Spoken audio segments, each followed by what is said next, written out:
Pagi yang indah hari ini Bapak Ibu sekalian, firman Tuhan terambil dari kitab Yesaya 43 ayat 18 sampai yang ke-21. Jika Bapak Ibu Saudara sekalian telah menemukan firman Tuhan tersebut, izinkanlah saya akan membacakan firman Tuhan di pagi hari ini yang terambil dari kitab Yesaya 43 ayat 18 sampai yang 21. Demikianlah firman Tuhan. Janganlah ingat-ingat hal yang dahulu dan jangan perhatikan hal-hal yang dari zaman purbakala.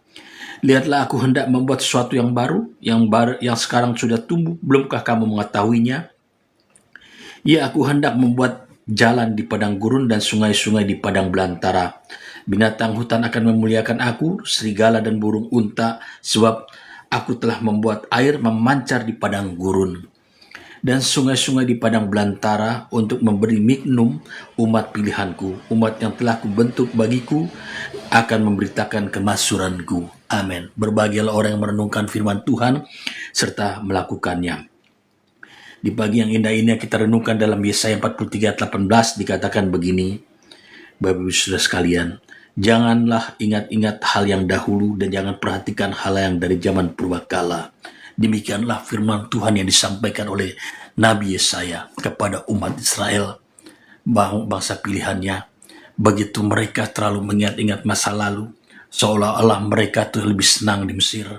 Sebab di Mesir ada makanan, ada segala macam, dan mereka harus berjalan untuk menerima tanah perjanjian yang menghadapi kendala yang sangat luar biasa. Mulai mereka keluar dari Laut Tiberau, bagaimana mereka dikepung oleh pasukan Firaun yang akan menghantam mereka dari belakang. Namun ketika Tuhan memerintahkan Musa untuk memukul laut itu menjadi terbelah dua, maka terbelahlah dan mengeringlah tanah yang akan dia pijak, sehingga mereka berjalan melaluinya dan mereka sampai di tempat ujung. Ketika mereka sampai di ujung, begitu juga pasukan Mesir mendekat, lalu Musa mengangkat tangan, maka laut itu menalap habis semua bangsa Mesir. Ketika mereka berjalan juga untuk keluar ke tempat yang dimana dijanjikan Tuhan, mereka dikepung oleh bangsa Amalek. Rombongan mereka 2 juta orang di belakang dikepung oleh Amalek untuk dibunuh ibu-ibu dan anak-anak yang di belakang. Begitu Tuhan marah kepada bangsa Amalek, begitu luar biasanya, sampai Tuhan berkata akan memusnahkan Amalek. Memang Amalek ini sangat luar biasa. Dia adalah keturunan dari Abraham juga. Bapak Ibu sekalian, ketika Yakub dan Esau saling berebut, Amalek adalah keturunan Esau dari istri yang lain, dan Tuhan sangat membenci Amalek karena kekejaman yang sangat luar biasa. Dan suatu ketika berdirilah kerajaan itu yang dipimpin oleh Saul. Tuhan akan menyerahkan semua bangsa Amalek ke dalam tangan bangsa Israel.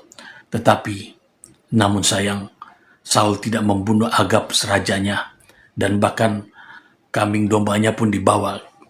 Begitu marahnya Tuhan sehingga Samuel memerintahkan untuk Saul tidak akan menjadi raja lagi. Lalu perjalanan itu masih terus berlangsung sampai ke zaman Esther, di mana Mordekai melaporkan kepada Esther sebagai istri dari Raja Persia bahwa Haman, keturunan Amalek itu akan memusnahkan bangsa Israel. Ketika itu juga dilaporkan kepada Raja Persia, maka marahlah dan Haman pun mati. Begitu juga sampai sekarang Bapak Ibu berlangsung bagaimana permusuhan ini yang sangat luar biasa, Amalek dengan Yahudi. Tetapi saya tidak membahas karena situasi politik pun masih mengatasi ini. Namun Alkitab telah menuliskannya, dan banyak hal lagi keluhan bagi mereka kepada Tuhan tentang makanan. Padahal setiap hari Tuhan memberikan makanan, mana, roti dari surga. Tapi mereka tetap mengeluh, ingin meminta daging. Tuhan mendatangkan burung puyuh dan mereka makan dengan lahapnya. Namun mereka tetap selalu mengingat-ingat seolah-olah mereka di zaman perbudakan itu di Mesir, mereka lebih bangga, lebih menikmati, padahal mereka lebih susah mereka diperbudak. Sebab itu dikatakan dalam ayat 18 firman-Nya, jangan ingat-ingat hal yang dahulu dan jangan perhatikan hal yang dari zaman purbakala. Suatu ketika Bapak Ibu sekalian, ada seorang ibu-ibu yang sehat, keluarganya baik. Suatu ketika suaminya meninggal. Ketika suaminya meninggal, betapa dramatisnya ibu ini. Dia tidak mau makan. Dia selalu terpikiran akan suaminya. Dia terpikir akan kasih sayang, akan cintanya. Dia kurus. Sampai anak-anaknya bawa dia berobat, dokter bilang tidak ada penyakit. Tetap dia makin kurus, makin tidak mau makan. Dan apa yang terjadi? Datanglah seorang hamba Tuhan untuk berdoa. Tetapi sebelum berdoa dikatakan, apakah yang ibu membuat ibu sampai dramatis, sampai kurus demikian, dari berat 60 kilo sampai turun sampai 30-an, sampai setengah 50% kurus. Lalu dia bercerita, dia mengingat-ingat bahwa suaminya, kasih sayangnya, padahal suami setelah meninggal. Lalu diingatkannya oleh hamba Tuhan, janganlah mengingat-ingat masa lalu, ingatlah kasih setia Tuhan selalu baru, dan ingatlah dia sayang dan mencintai ibu. Dibawa, dikasih terus perenungan firman Tuhan. Akhirnya ibu ini dapat merenungkan, dia melihat cucunya, dia melihat anak-anaknya masih cinta pada dia. Akhirnya dia bangkit, dia pulih, dia makan banyak, dia sehat. Begitu juga ada juga seorang remaja, ketika diputuskan cintanya terhadap laki-laki. Waktu sesama gereja, hamba Tuhan bercerita, lalu laki-laki ini pacaran dengan yang lain. Betapa dia sakit hatinya, dia seorang pemain piano. Wanita ini, seorang gadis, dia sampai menderita suatu sakit, penyakit yang boleh dikatakan sangat berbahaya bagi dia. Karena penyakit mah akut, dia tidak mau makan, dia sembarangan. Akhirnya datanglah hamba Tuhan ini mendoakan dia. Lalu berangkatlah dia keluar kota untuk menerima satu pekerjaan. Ketika sampai di luar kota itu, dia ternyata dapat seorang jodoh, laki-laki yang baik, laki-laki yang bijaksana, laki-laki yang mencintai dia. Dan 3 tahun kemudian kembalilah dia kepada gereja yang dimana dia mengalami sakit luar biasa terhadap laki-laki yang telah meninggalkan dia sebagai cintanya yang pertama. Lalu hamba Tuhan ini bertanya kepada dia, bagaimana keadaanmu di sana? Puji Tuhan, pastor, saya telah mempunyai anak, saya mempunyai suami yang baik. Tidak tahukah engkau pacarmu yang dulu, kenapa pastor? Sudah kawin 3 kali kawin cerai dan sekarang pun di penjara. Udah kaget, puji Tuhan. Dia bilang, untung saya dulu gak dapat dia dan bukan jodoh saya. Ternyata Tuhan bawa saya, bukan jodoh saya terhadap dia. Bayangkanlah kalau saya waktu itu saya mengingini dia, begitu sampai parahnya saya mencintai dia dan nggak taunya dia tukang kawin dan sampai masuk penjara. Waduh, luar biasa. Tuhan kadang-kadang membawa kita, Bapak Ibu sekalian, kepada suatu rencana yang indah. Jika kita berteguh pada firman-Nya. Sebab firman-Nya berkata dalam Mazmur, firman-Mu adalah pelita bagi kakiku dan terang bagi jalanku. Dan pelita itu adalah suatu cahaya bagi kita untuk kita berjalan. Semenjak kita mengeraskan hati untuk baca firman Tuhan dan berdoa, percayalah, cahaya itu akan terang menderang di hadapan kita. Dia akan mendatangkan tiap-tiap langit berkat yang melimpah. Dia akan mendatangkan kasih sayang bagi kita. Dia akan menyembuhkan luka-luka kita. Sebab firman Tuhan berkata, selai rambut di kepala pun tidak akan jatuh tanpa izin Bapamu yang di surga. Dan kau akan berkata, Bapa terima kasih, hidupku adalah Kristus dan mati adalah keuntungan. Kasih setia Tuhan baru setiap hari, rahmat-Nya baru. Jangan mengingat kemarin kau ditipu orang. Jangan engkau mengingat lagi engkau sakit hati, engkau dikecewakan seseorang. Jangan mengingat lagi bahwa engkau telah dilakukan suatu hal kebodohan. Jangan mengingat lagi suatu hal engkau melakukan dosa yang menikmati bahwa itu adalah suatu kejahatan di mata Tuhan. Jangan mengingat lagi. Mungkin Bapak Ibu sekalian kau mengingat hal-hal yang dulu. Firman Tuhan di pagi yang ini yang mengingatkan kita. Jangan ingat-ingat hal yang dahulu. Jangan perhatikan hal yang dari zaman purbakala ya. Sesungguhnya dunia ini mengatakan masa lalu adalah masalah yang terindah. Masalah yang penuh kenangan. Tetapi sebenarnya masa yang indah adalah masa yang di depan kita. Jika kita mau ke depan melangkah, kasih setia Tuhan baru setiap pagi dan rahmatnya adalah masa-masa yang kita akan jalani, masa yang penuh gilang gemilang. Ketika saat sekarang engkau mengalami kemiskinan, mengalami kutuk penderitaan, mengalami kesusahan, mengalami patah hati, melangkahlah, mulailah melangkah di jalan Tuhan. Karena masa depan Tuhan, masa depan yang Tuhan berikan bagi kita masih ada. Ketika pintu-pintu yang tertutup, Tuhan akan buka pintu-pintu yang lain. Dan pintu-pintu yang tertutup yang dahulu akan dibukakannya bagi kita. Percayakanlah kepada Tuhan. Dan firman Tuhan berkata, marilah kepadaku yang letih lesu berat, aku akan memberikan kelegaan kepadamu. Lepaskanlah dirimu. Seperti seorang wanita yang 12 tahun ini, dia menderita. Dalam kitab Markus dikatakan, dia menderita pendarahan yang sangat luar biasa. Sudah habis uangnya, sudah habis hartanya untuk kepada tabib, berobat dan segala macam, namun tidak ada faedahnya. Ketika didengarnya ada Yesus lewat ke tempat Yairus untuk mendoakan anaknya, menyembuhkan anaknya yang dikatakan sakit dan dinyatakan juga sudah mati untuk dihidupkan kembali. Wanita yang 12 tahun ini, dia coba terobos, dia datang ke tengah dan dia sentuh tangan jubah Yesus, dikatakan di situ. Lalu apa? Sakitnya dia sembuh kembali. Lalu dia berkata kepada Tuhan Yesus, aku telah menyentuh jubahmu dan aku merasakan kesembuhan. Pendarahanku telah hilang. Inilah Tuhan Yesus berkatakan, imanmu telah menyelamatkan engkau. Jadi Bapak Ibu sekalian, jangan mengingat-ingat kau sakit menderita. Jangan kau mengingat seolah engkau dokter sudah vonis engkau kanker stadium 4, engkau tidak dapat disembuhkan lagi. Jangan mengingat-ingat. Ingatlah Tuhan. Tuhan yang menciptakan engkau. Tuhan yang memilih engkau, dibentuknya dari buah kandunganmu, di kandungan ibumu, engkau dilahirkan. Tuhanlah yang telah menuliskan hari-harimu dan masa depanmu. Dia akan mengubahmu, ratapanmu menjadi tari-tarian, dan penderitaanmu akan menjadi sukacita. Ingatkanlah Tuhan bahwa engkau juga harus melangkah dengan iman di hari depan.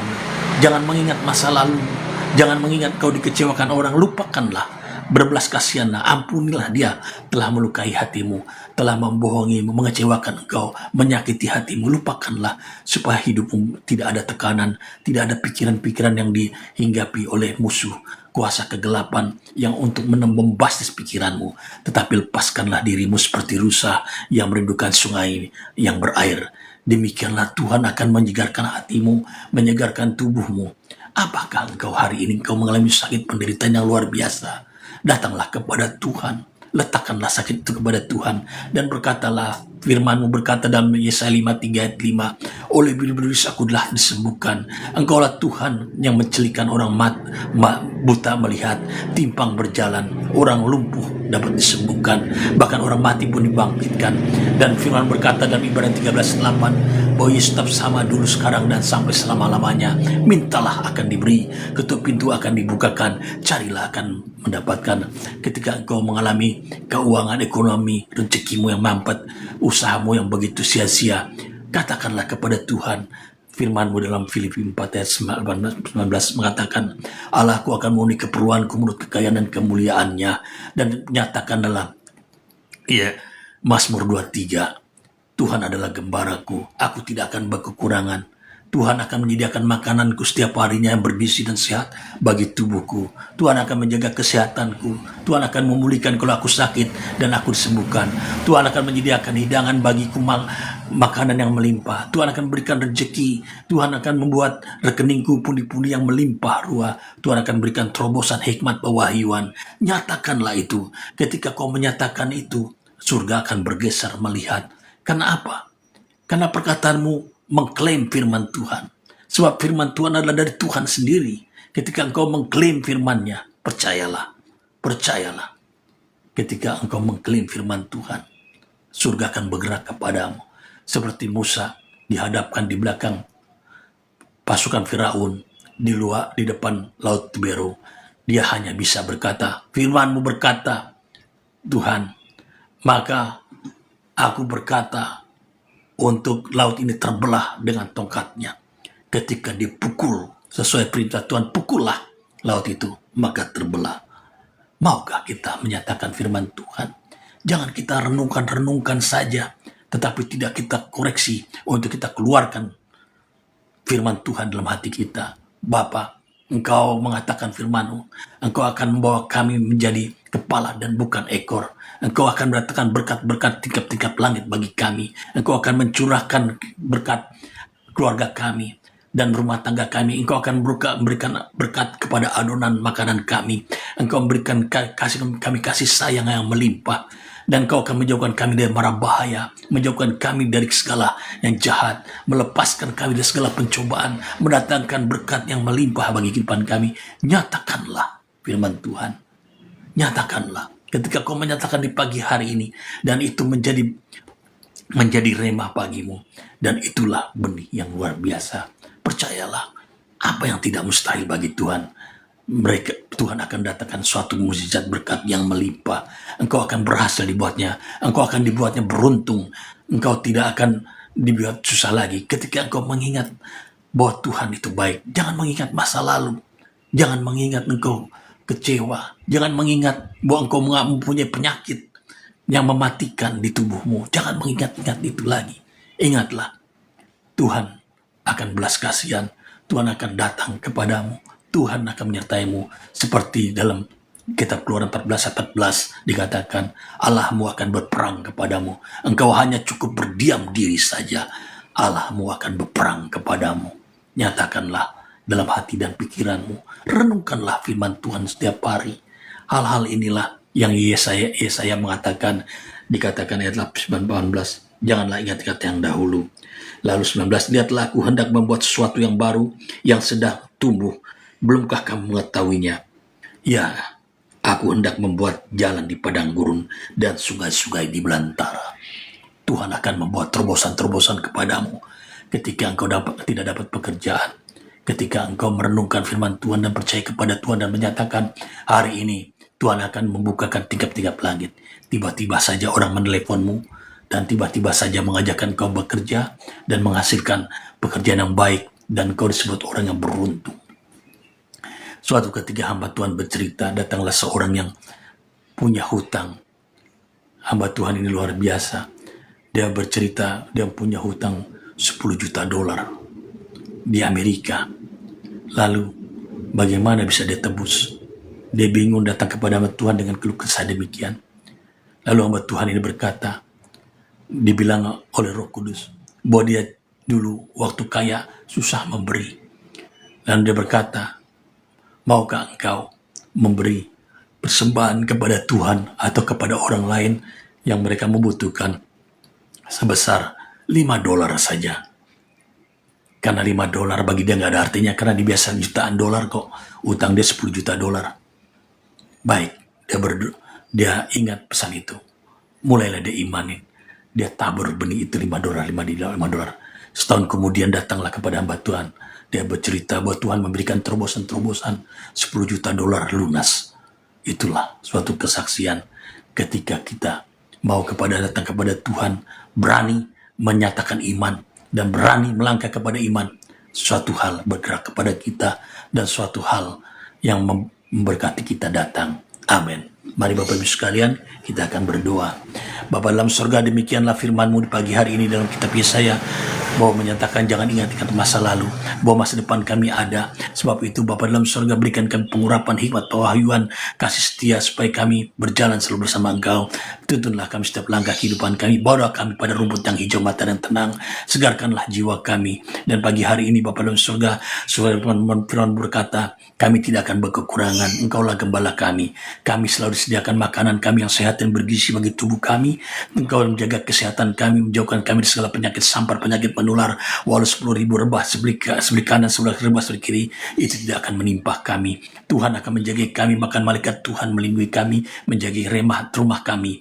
Bapa mendatangkan berkat hasil yang baik, rezeki yang melimpah. Bapa mendatangkan pekerjaan, keuntungan yang baik. Bapa Firman-Mu berkata, Allahku akan memenuhi segala keperluanku menurut kekayaan dan kemuliaannya. Dan kami percaya Engkau-lah akan menjaga kami dan mendatangkan hasil-hasil baik dan kegiatan dan segala aktivitas kami. Jauhkan niat orang jahat, patahkan tolak datangan orang baik, menghasilkan pekerjaannya baik, serta keuntungan baik. Jikalau pagi hari ini Tuhan ada yang sakit, kanker kah, lever kah, tumor kah, sakit gula kah, sakit darah tinggi, sakit apapun juga, baik mereka di rumah sakit yang di rumah-rumah, dan kami berkenyatakan dan firman-Mu 2 orang saat besar kasih 2 itu, dan mintalah akan diberi pintu akan dibukakan, dan kami nyatakan dalam nama Yesus, dalam Yesaya 5:35 mengatakan oleh biru-biru kami disembuhkan, dan Ibrani 13:8 mengatakan bahwa Yesus tetap sama dulu sekarang dan sampai selama-lamanya. Demi nama Yesus kami peroleh kesembuhan. Terima kasih ya Bapa, hari ini kami serahkan segala aktivitas kami, segala kegiatan kami dalam rencana kehendak-Mu. Dalam Ulangan 14 ayat 14 mengatakan, Allahku akan berperang dan kami akan melaksanakan pekerjaan baik, dan kami akan berdiam saja sebab kami mengimani bahwa Engkaulah Allah yang menjaga kami, segala kebutuhan kami milik kepunyaan mula langit dan bumi alam semesta ini. Terima kasih ya Bapa, bukakan terobosan-terobosan bagi kami, biar kami membuka pikiran, hati dan jiwa kami bahwa Engkaulah Allah yang memberkati kami. Bagimu-lah segala puji, hormat dan syukur dan kemuliaan, di dalam nama Tuhan Yesus yang agung dan maha mulia kami berdoa dan syukur. Amin, amin, amin, amin. Selamat pagi Ibu sekalian. Jika hendak didoakan, saya mohon supaya di WhatsApp saja di 08211497828, karena di telepon begitu banyak bombastisnya. Saya kadang-kadang dengan istri untuk mengangkatnya agak repot, karena kita harus menunggu dulu apa permasalahan dia, apa kebutuhannya, supaya kita bawa dalam doa. Lebih baik di WhatsApp dan kami akan membalas. Dan kemudian jika ibu-ibu sekalian untuk memberikan suatu persembahan, ada di tempat link kami untuk ke gereja kami, dan persembahan ibu, bapak, saudara sekalian kami doakan. Dan untuk kemuliaan pekerjaan Tuhan yang kami rencanakan adalah kami hendak membangun studio yang agak lebih bagus lagi, supaya acara siaran langsung ini senantiasa diberkati. Dan begitu banyak, kalau siaran ulangan sampai 15.000, 20.000 orang yang nonton, dan itu saya sudah ditelepon oleh Meta, perkembangannya sangat luar biasa. Tetapi saya tidak mau menggas lebih awal karena memang keterbatasan dana, dan kami masih bergumul berdoa dan supaya menjangkau, supaya kami juga mengadakan akses lain seperti Zoom maupun website yang lain, supaya kami menjangkau lebih banyak lagi. Jadi demikianlah Bapak Ibu sekalian, di pagi yang indah ini saya Pendeta Horas Sombing mengucapkan selamat beraktivitas. Kita akan jumpa lagi di Rabu dan Jumat jam 5 pagi dalam acara doa pagi. Tuhan memberkati. Salam.